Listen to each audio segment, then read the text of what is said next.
Club Odogwu.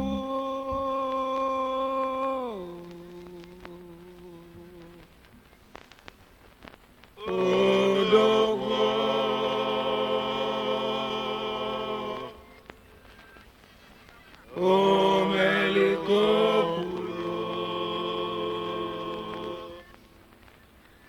People's Club.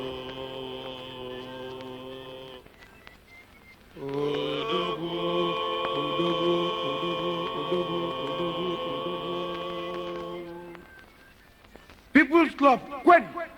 Yeah. People's Club, Qued. Yeah. People's Club, question. Mama.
Namadu kanyi debesi n'obodo niile dị si n'iche n'iche nọ. Kanyi wee na-aga n'iru na-alụ ọrụ nchere anyị n'iru. N'anya agabego nụ na nkwadebe nụ. N'olugozi nụ. Mana anyị nọ be menụ.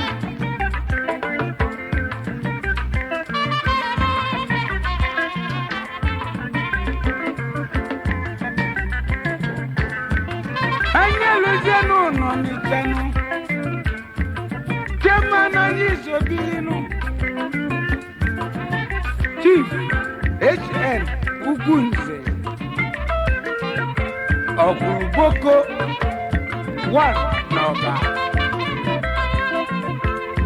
Anye Jebezeno Nabano Namadu Nabuno Son of the soil Sobilino Nze Eo Arumba Odakwa Franco Ezekwe na Bakari Kifrani Chief Jonas Mwankwo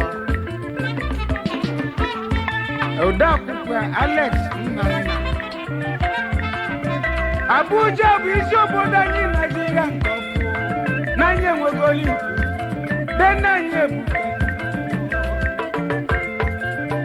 Chairman BN Ogwejofo Odakwukwo MC Mbanigo Abakanye na Batanu na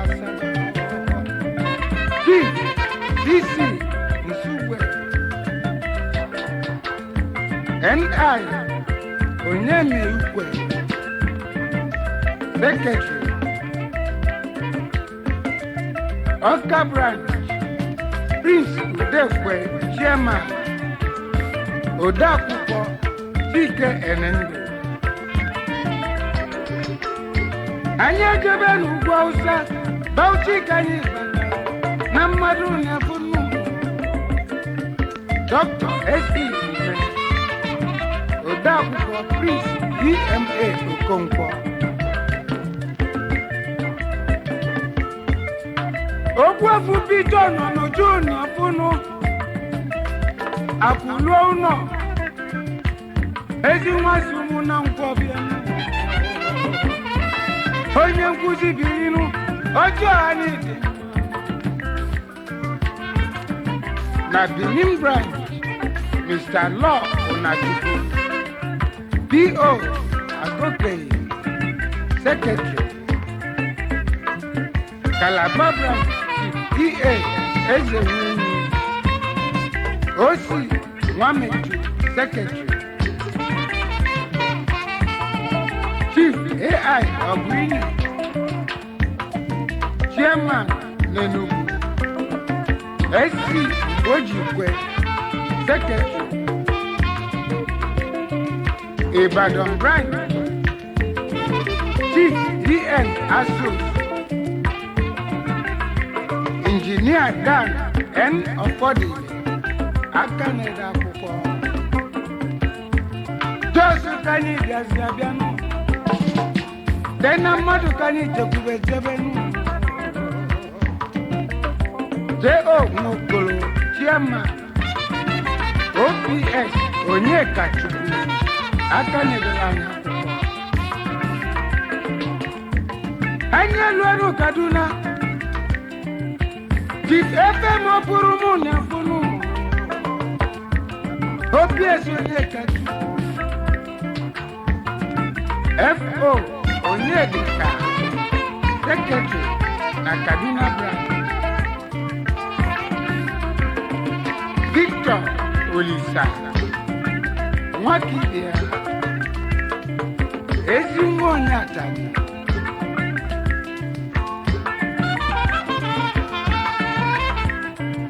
anyị eluzie na Kano, Chief Max Anakwe, Chairman, EC Nwenwe, Secretary, Lagos Branch, onye sobido n'otu anyị si n'oso onye ọma n'Igbo Kano, Dunu Ogigbo 1 n'Ọka Etiti, Chief KSO Nnọrọka, Chairman, CO Net, Secretary na Lagos Branch, Chief DCN Oramili, Chairman na Maiduguri, Dan N. Oko, Secretary, Barrister RC Ndefo, Chairman na Makurdi Branch, RC Uche, Secretary, Makurdi. Nnewi Kanyi Amadu Nyafunu, Deno Kalila Kalinu, Long John, Chief John Anya, Omifuku na Nnewi,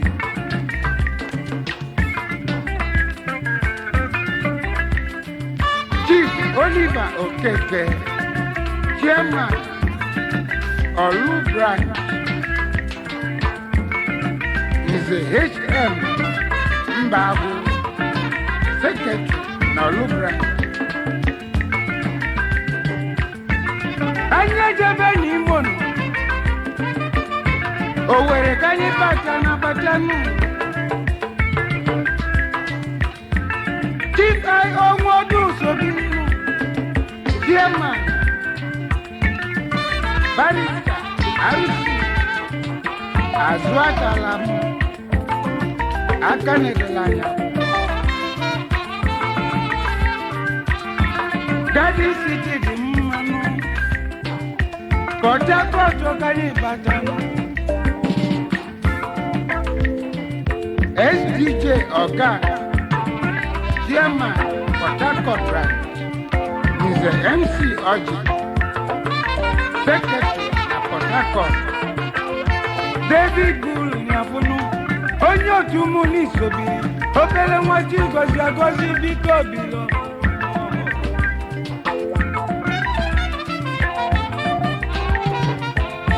Ogbuefi Afoka Okoye, Chairman na Warri Branch, Maazị Chudi Okeke, aka na-ede akwụkwọ People's Club na anyị bara ụbanụ Chief Ferdinand Anaghara iyi 1 n'ide atọ onye ọma dịrị nụ Chief J.O. Moha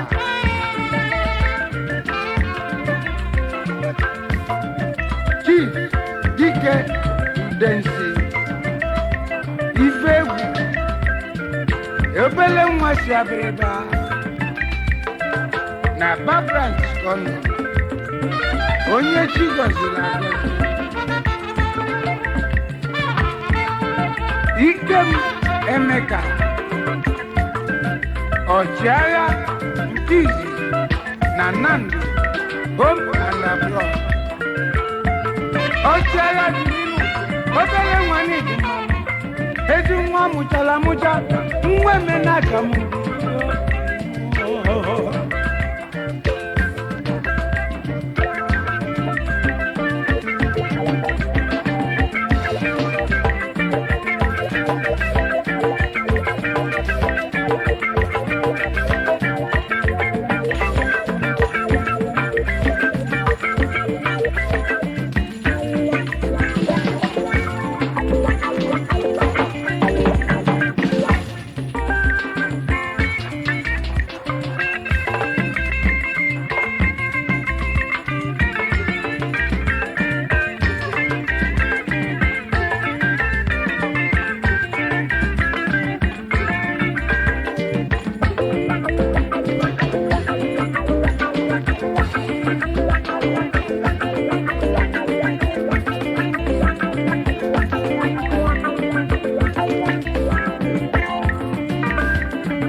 Chief J.O.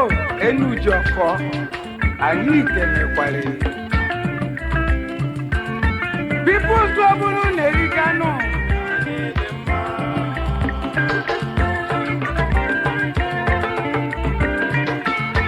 ife anyị na-alụ na-eriga nọ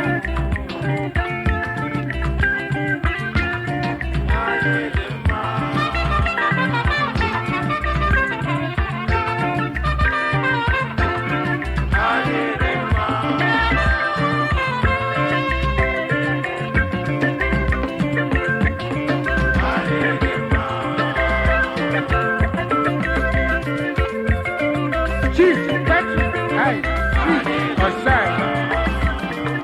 Osadebe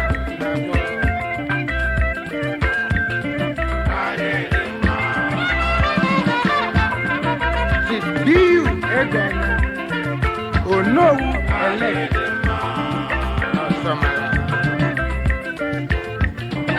Honorable Isi Nwọra Gbada Nnanya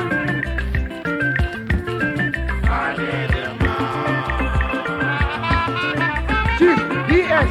Obi Ezeafọdụ n'Ọzụụgwụ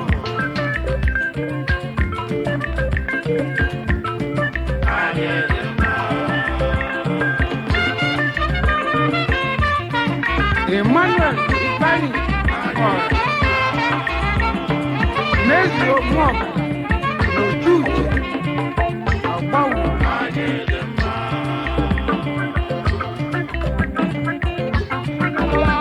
Michael Chukwu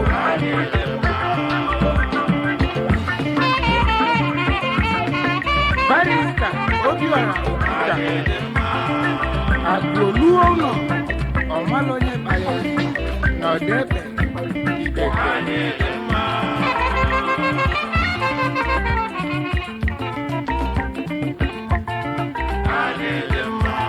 Obi nwaji n'Ibia Bali Enochie n'Idi Nsọnụ Ogbuefi Nwanụ Nesi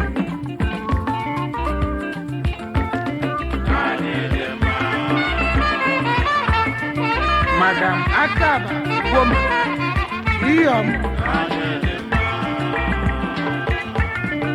Annex Esimai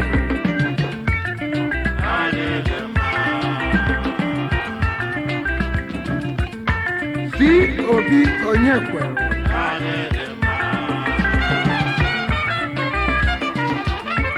Albert Nwabeze Nyafuno Abulos Ndiche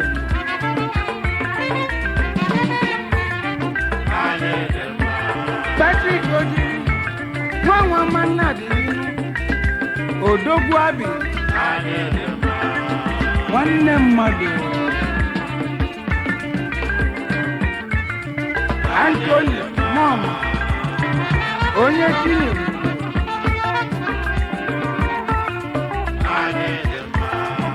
Emmanuel Ikechukwu Ijoma Onye ọcha Eze afọ juru n'Ọsamala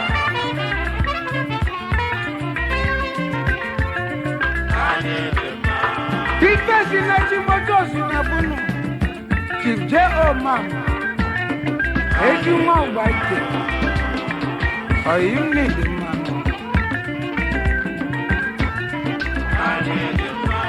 Eugene Ojukwu Sobilinu Ekesi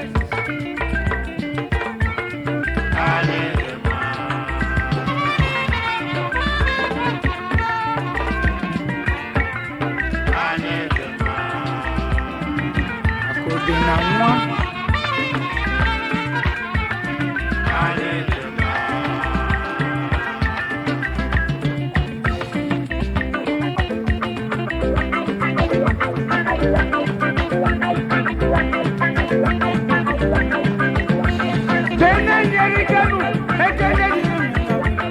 onye ncheta welu ndị nne chetaziwelu na nye egwu